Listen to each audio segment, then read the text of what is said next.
NYIT is a community service of the New York Institute of Technology.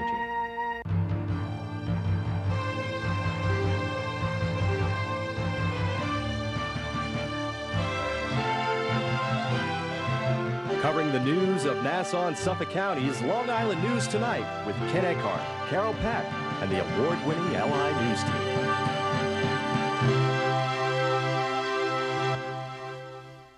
Good evening. I'm Ken Eckhart, and here's what's happening. Long Islanders are gearing up for another significant snowstorm expected to hit our area by tomorrow evening. Forecasters say a storm in the Midwest will combine with another storm that's coming up from the south, and they'll redevelop and intensify as they travel up the coast. They're predicting heavy snows starting tomorrow night and continuing into midday Wednesday, with gusting afternoon winds causing blowing and drifting.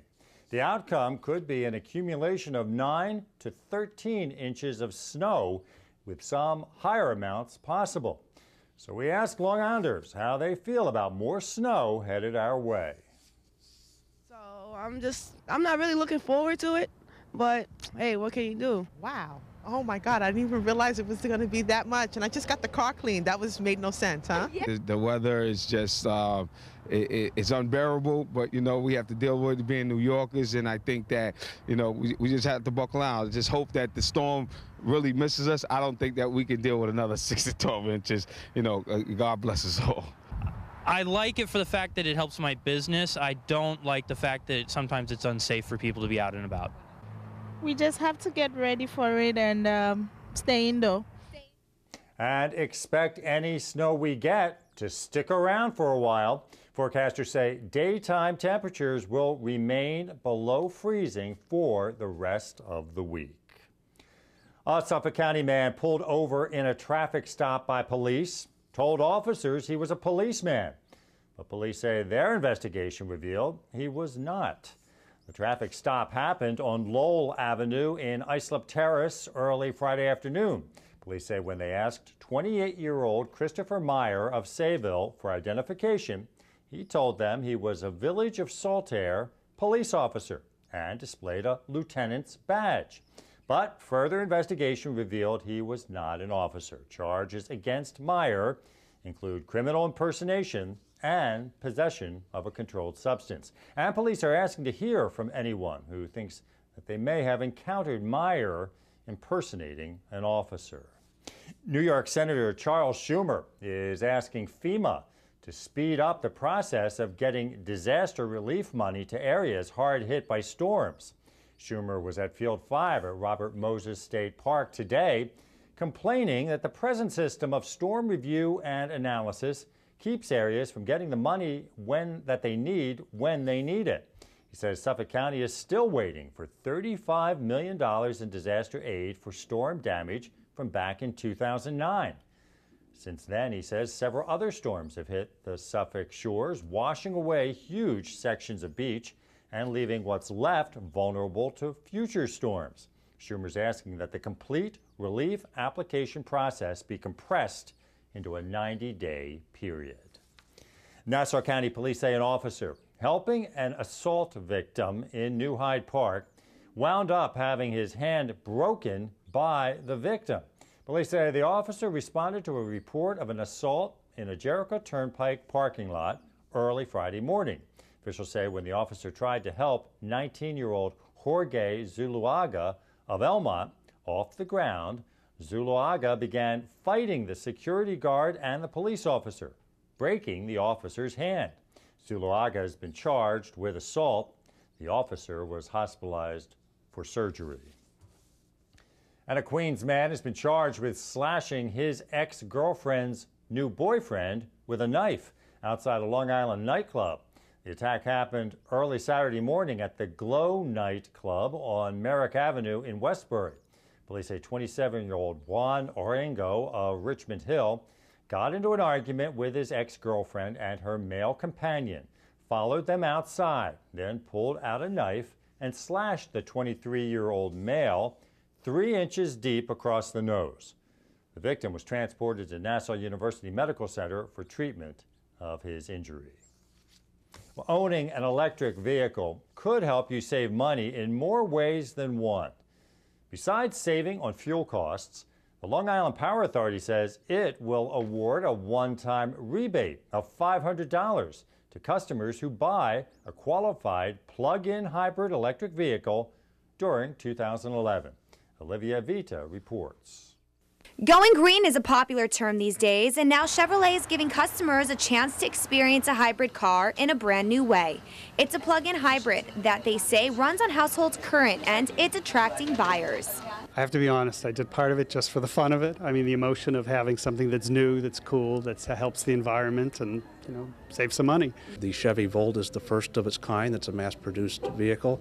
It's a hybrid vehicle, but it has the advantage of being able to be plugged in to be charged. So we asked what makes this hybrid different than the others. But the nice thing about this car is because it does have that backup gas engine, like this weekend when I go into the city, that's 100 miles away, I just drive away. And then after the 40 miles of electricity runs out, the little gas engine kicks in, and it just keeps making electricity so I can keep driving. And how easy is this car to use? This version plugs right into your home. You can plug it into the normal outlet, and it takes about 10 hours to charge up and should go between 40 and 100 miles on that charge. And if you choose, Chevy says you can install a quick charge device in your home that will charge the battery in just 4 hours. Staff says it's pretty simple to charge your car. All you need to do is take the battery charger, plug one end into the wall, and the other end will go right into the car. And because it's better for the environment, customers who buy a plug-in hybrid car through 2011 will get a few kickbacks. We're announcing a rebate program that'll go through the end of 2011, $500 for customers who purchase pluggable hybrid electric vehicles or a pluggable electric vehicle. And Chevy says the government is offering a $7,500 tax credit as well. In Bayshore, Olivia Vita, LI News Tonight. And in a related story, the Chevrolet Volt has won the 2011 North American Car of the Year at the Detroit Auto Show. And the Ford Explorer won the Truck of the Year. The awards were announced this morning on the first day of media previews for the show. Finalists for the Car Award were the Volt, the Hyundai Sonata, and the Nissan Leaf. Truck finalists were the Dodge Durango, the Explorer, and the Jeep Grand Cherokee. The vehicles are judged on innovation, design, safety, handling, driver satisfaction, and value, and 49 auto journalists from the U.S. and Canada made the picks. The awards are often used by the automakers in their advertising. Well, it was a mixed day on Wall Street today. The Dow finished the day down 37 1/3 points. NASDAQ was up 4 2/3 points. The S&P was down 1 3/4 points. NYIT's LI News Tonight continues after this.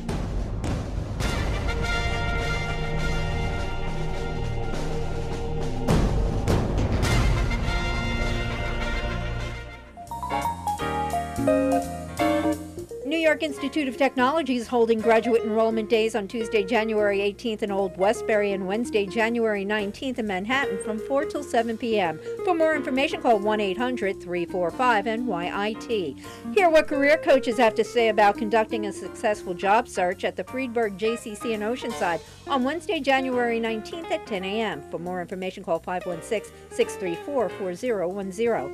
See the play The Wrecking Ball at Nassau Community College in Garden City on Friday and Saturday, January 21st and 22nd at 8 p.m. and Sunday, January 23rd at 3 p.m. For more information, call 516-572-7676 or take the kids to see a performance of Beauty and the Beast at Northport Public Library on Sunday, January 23rd at 2 p.m. Register for tickets online at www.nenpl.org. If you have an event you'd like included on the LI News Tonight community calendar, send it to linewstonight at nyit.edu. In Melville, J.B. Buno, LI News Tonight. In Bethpage, Stephen Katove, LI News Tonight. At Belmont Park, Sophia Allen, LI News Tonight. These are just a few of the people who have been reporting the news for LI News Tonight over the past year, and you could be one of them. Television news is an exciting and challenging career that could put you in the middle of what's happening and in touch with the people who are making the news. A career in television news journalism can offer you the opportunity to work as a reporter, camera person, or videotape editor. or any number of behind-the-scenes jobs, including producing or manning the assignment desk. And it's a career that can be yours by joining the LI News Tonight news team. Produced at studios on the campus of the New York Institute of Technology, LI News Tonight offers television news internships that can earn you college credits and the possibility of being on the air in just a few weeks. LI News Tonight has been the jumping-off point for many local and national news professionals, and you could be next. Call 516-686-7952 for more information on how to enroll for LI News Tonight, and let us put you on the air. Some of the top stories around the world today. The U.S. Consumer Product Safety Commission has announced that it will set up its first office outside the United States, in China, in an effort to reduce the amount of dangerous products reaching the American market. The head of the new commission said today that the history-making office would cut the number of unsafe products that reach the U.S. China has reportedly been working to improve foreign consumer confidence in its exports after a series of food and product safety scandals, such as tainted fish and the use of lead-based paints on toys and other goods. Floods generated by relentless rains in Australia's Queensland state have taken 4 more lives. Flash floods swept through an Australian city today, trapping people in cars and leaving some clinging to trees.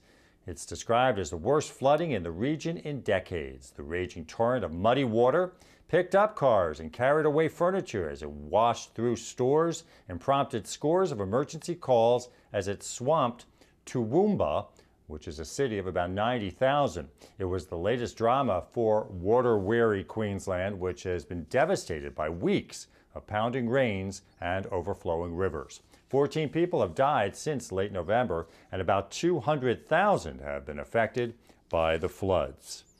And London subway drivers are threatening to strike on the day of Prince William's wedding.